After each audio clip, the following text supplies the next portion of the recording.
They say never trust a bargain ship listing that ends with no refunds after ignition. But I was low on credits and even lower on pride.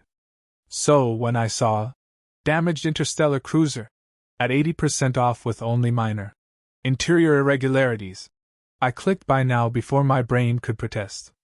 Spoiler, my brain was right. First red flag?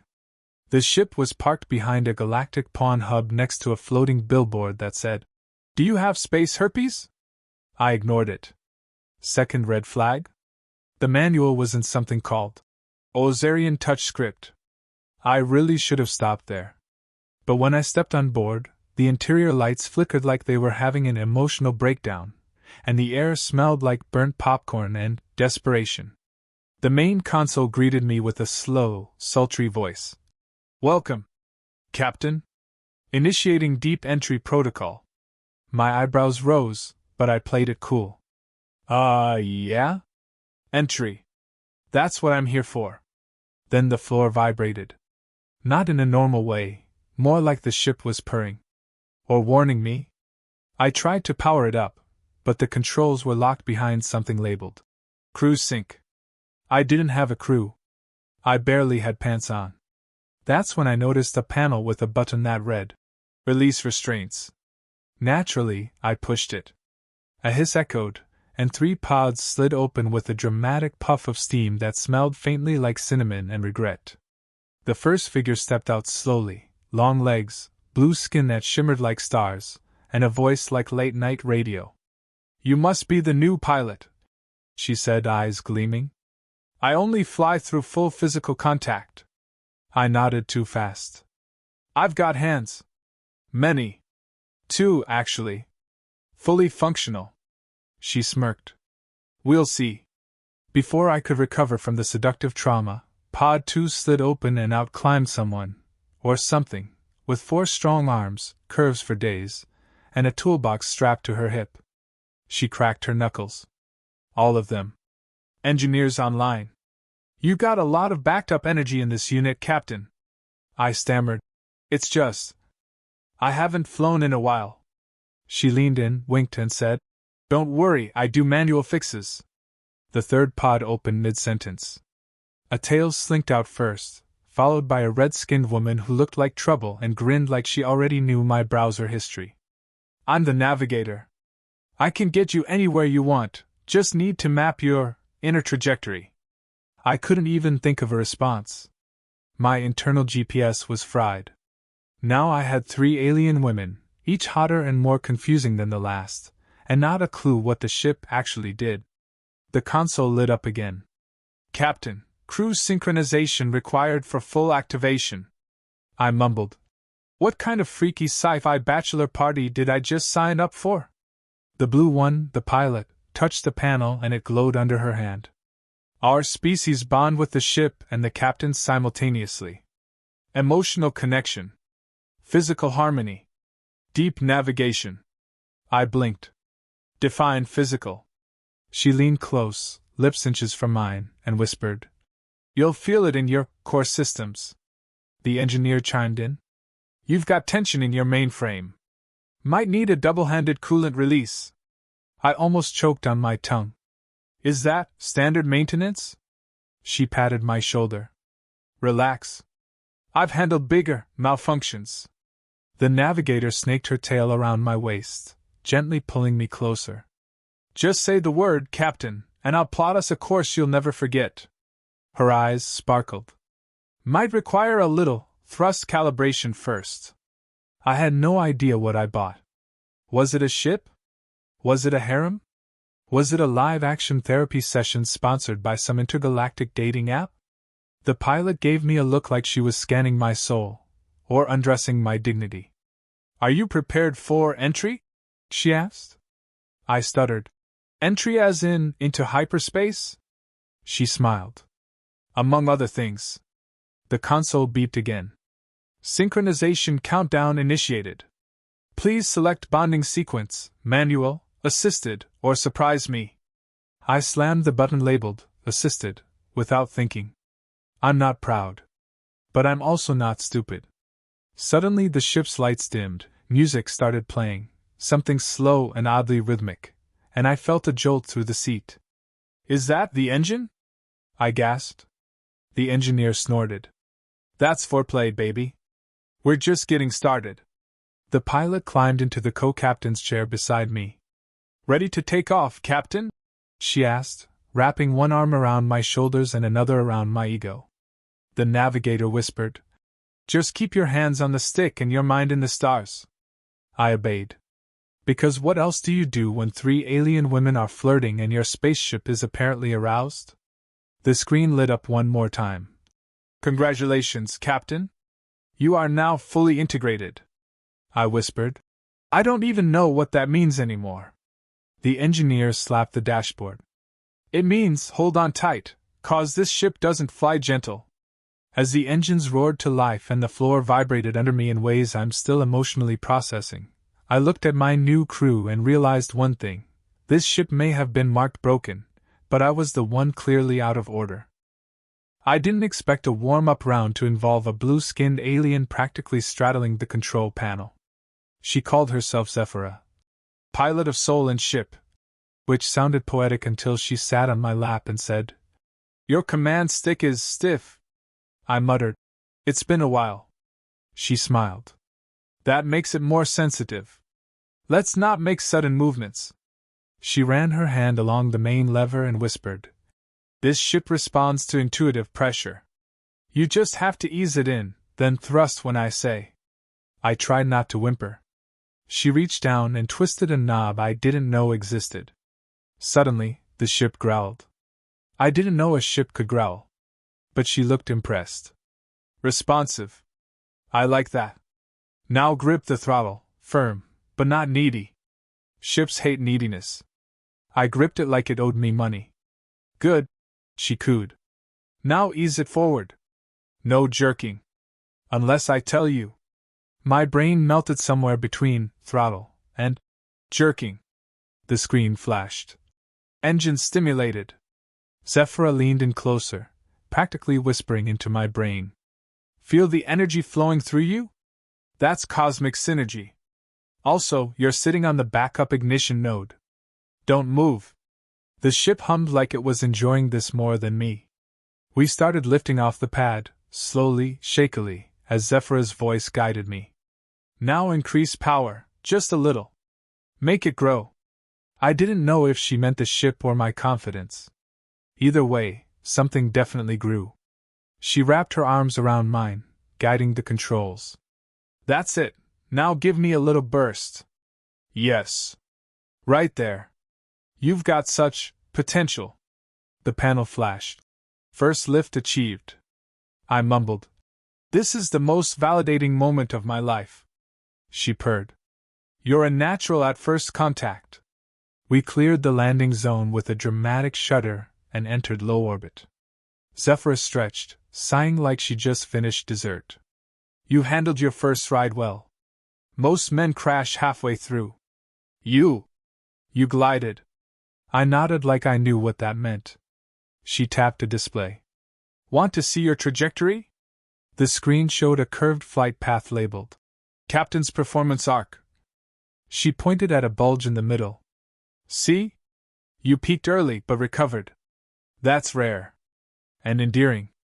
I muttered, "Is that a compliment or a warning?" She smirked.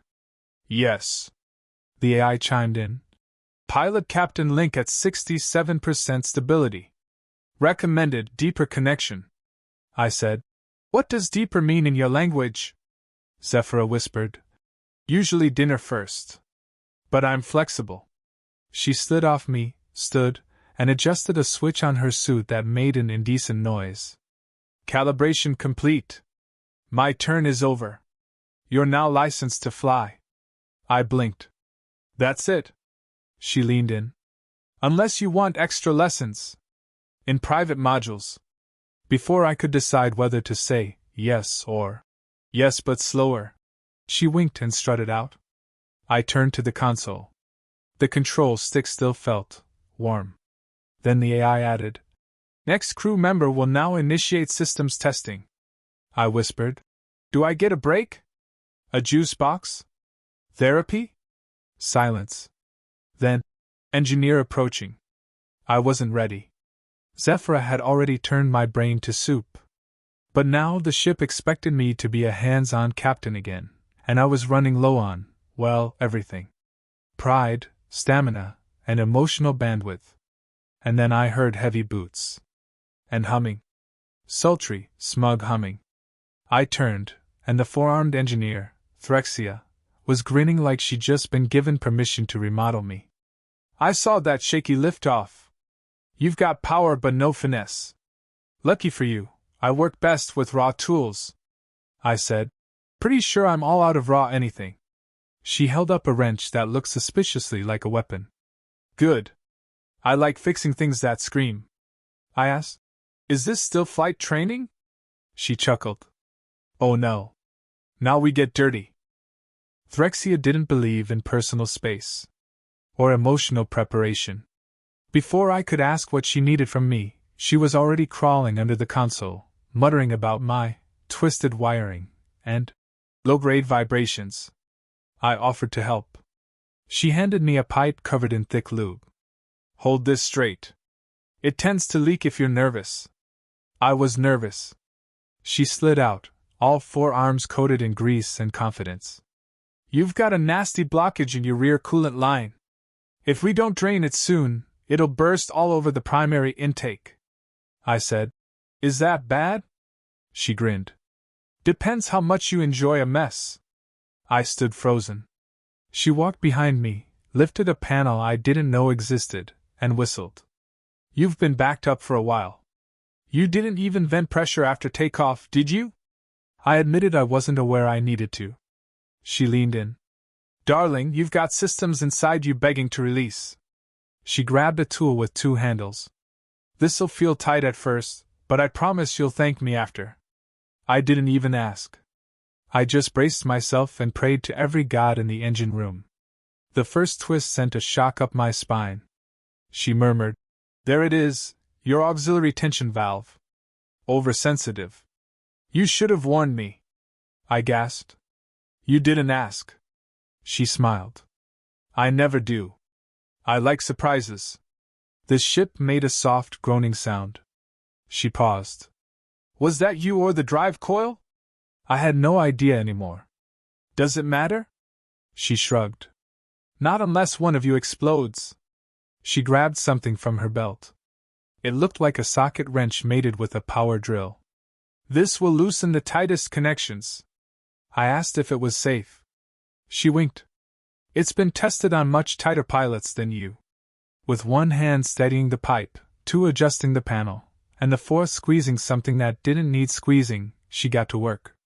I felt like a badly tuned instrument in the hands of a very enthusiastic musician. She whistled again. You've got a lot of built-up friction.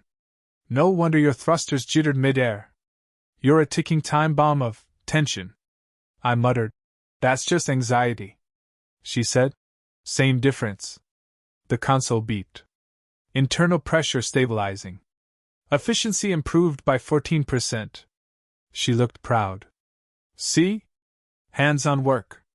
No simulations. Just real-time lubrication and release. I tried to stand. My legs didn't cooperate. She caught me, of course. Easy, Captain. You've just been recalibrated. Don't rush your recovery. I blinked. Did I just get tuned, or seduced? She said. Why not both?